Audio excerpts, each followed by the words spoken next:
రాష్ట్రంలో సంపూర్ణ పేదరిక నిర్మూలన సాధించడమే కూటమి ప్రభుత్వ ధ్యేయమని అవనిగడ్డ ఎమ్మెల్యే మండలి బుద్ధప్రసాద్ అన్నారు.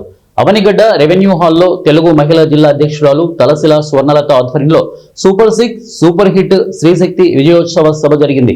ముఖ్య అతిథిగా విచ్చేసిన ఎమ్మెల్యే మాట్లాడుతూ కూటమి ప్రభుత్వం మహిళలను ఆర్థికంగా శక్తివంతులను చేయడమే ధ్యేయంగా ప్రవేశపెట్టిన శ్రీశక్తి, తల్లికి వందనం, దీపం 2 పథకాలు మహిళలకు వరాలుగా నిలుస్తున్నాయని అన్నారు. తల్లికి వందనం, శ్రీశక్తి, దీపం 2 పథకాల ద్వారా నియోజకవర్గ మహిళలకు 42 కోట్లు లబ్ధి కలిగిందని అన్నారు. నియోజకవర్గంలో తల్లికి వందనం పథకం ద్వారా 23,468 మంది తల్లులకు, ఇక 35,20,20,000 లబ్ధి దీపం 2 పథకం ద్వారా 58,944 మంది లబ్ధిదారులకు 4,97,99,037 లబ్ధి చేకూరిందని అన్నారు. ఇక శ్రీశక్తి పథకం ద్వారా అవనిగడ్డ ఆర్టీసీ డిపో నుంచి ప్రయాణించిన ఇక 5,03,763 మంది మహిళలకు 1,80,43,758 లబ్ధి కలిగినట్లు తెలిపారు.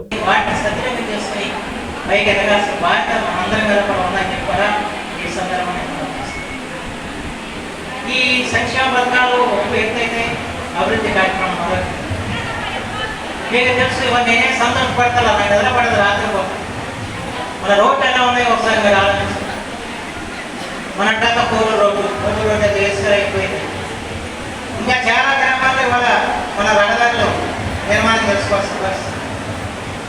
దానికంటే చాలా విశ్వ ప్రయత్నం చేస్తున్నాం. ఇప్పటి సందర్భంలో మాట్లాడుతున్నాం.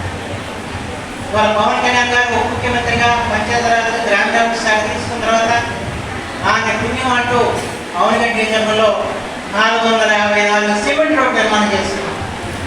ప్రతి గ్రామంలో దాన్ని ఖర్చు పెట్టిన దాదాపు 30 కోట్ల రూపాయలు ఖర్చు పెట్టి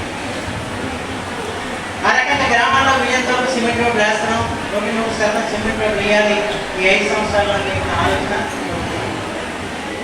దాంతోపాటు ప్రధానమైన రహదారులు గ్రామానికి రహదారులు చూస్తుంటే ఏ రహదారి చూసినా కూడా ఎక్కువగా ఇబ్బంది పడేది మహిళలు అన్న విషయం నాకు తెలుసు. నేను గత ప్రభుత్వాల్లో ఒకసారి రామకృష్ణాపురం వెళ్ళాను. అక్కడేదో మీటింగ్ ఇంట్లో మాట్లాడుతూ ఆ గర్భం రోడ్లో వెళ్తే ఇక్కడ ఎక్కడ గర్భిణీ స్త్రీ అయితే అక్కడ ప్రశ్నిస్తుందని చెప్పాను. ఇలా ముసలాయన లేచాను.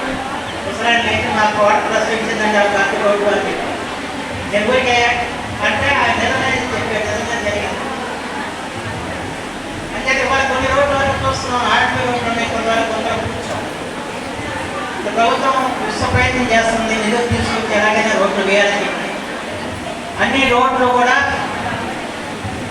వేయించగలిగినప్పుడే నాకు తృప్తి తప్ప లేదని చెప్పి మాత్రం మనకు నేను తృప్తి పడతాను. ఇచ్చినట్టే నాకు తృప్తి. మొత్తం ఏంటంటే మౌలిక సదుపాయాలు ప్రధానమైన ఎప్పుడైతే రోడ్డు సరిగా లేదో ఆ ఊరికి పిల్లలు ఉండడానికి కూడా ఎవరో సంసిద్ధపడిన విషయం మనం గుర్తుంచుకోవాల్సి. ఒక రోడ్డు చేద్దాం చాలా బాధ అనిపిస్తాం. అంచేత ఎలాగలా ఈ రోడ్డుని కూడా ఈ ఏడాది ఎంతో కూడా కూర్చుందామని చెప్పి నా ఆలోచన కొన్నాం. చేత ప్రతి సమస్య నాకు తెలుసు మీకంటే కూడా. అయితే వాళ్ళ రాష్ట్రం కొన్ని వేల కోట్ల రూపాయల ఆర్థిక లోటు ఉంది. ఆ పరిస్థితుల్లో కొంత సమయం పట్టదు కదండి. తప్పనిసరిగా ఈ మౌలిక సదుపాయాలు చెప్పడం పెంచే విధంగా మనలో ఖచ్చితంగా కృషి చేస్తామని చెప్పి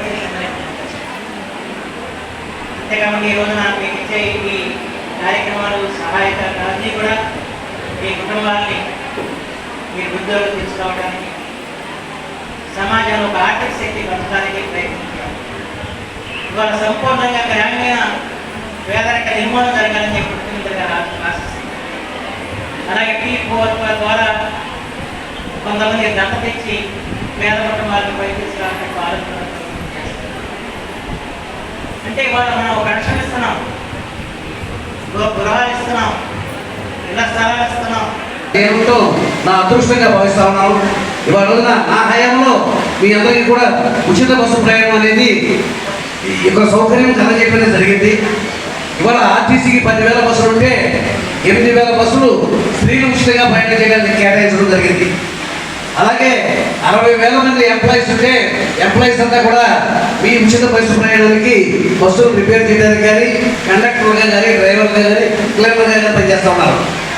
ఇవాళ యావరేజ్న ఇప్పుడు మీరు 5,56,00,000 మంది ప్రయాణం చేశారు. ఇప్పటికీ 50 కోట్ల రూపాయలు డబ్బు ఖర్చు అయింది. అంటే 50 కోట్లు అంటే రోజుకు 5 కోట్ల చొప్పున ఇవాళ 28 రోజులు. ఈ రకంగా మీకోసం డబ్బులు ఖర్చు పెడతాం మేము అనుకోవట్లా, మీకు లబ్ధి చేకూరింది. మీ ఆడవాళ్ళకి లబ్ధి చేయకుండా ఒక ఆవిడ చెప్పింది రోజుకు నాకు 100 రూపాయలు మిగులుతున్నాయి అని. ప్రయాణం చేస్తే వాళ్ళ కూలికి వెళ్ళే వాళ్ళకి మిగులుతున్నాయి, ఉద్యోగస్తులకి మిగులుతున్నాయి, వైద్యం చేసుకునే వాళ్ళకి మిగులుతున్నాయి, తల్లిదండ్రులని కుటుంబ సభ్యులను చూడటానికి వెళ్ళే వాళ్ళకి మిగులుతున్నాయి, తీర్థయాత్రకి వెళ్ళే వాళ్ళు కూడా మిగులుతూ ఉన్నాయి.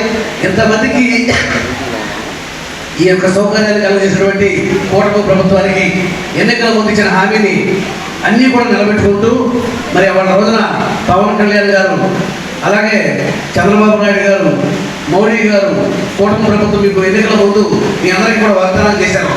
మన పార్టీ అధికారంలో రాగానే స్త్రీలకు అండగా నిలబడతామని, స్త్రీల సమస్యలు పరిష్కరిస్తామని చెప్పి మీకు ఇవ్వడం జరిగింది.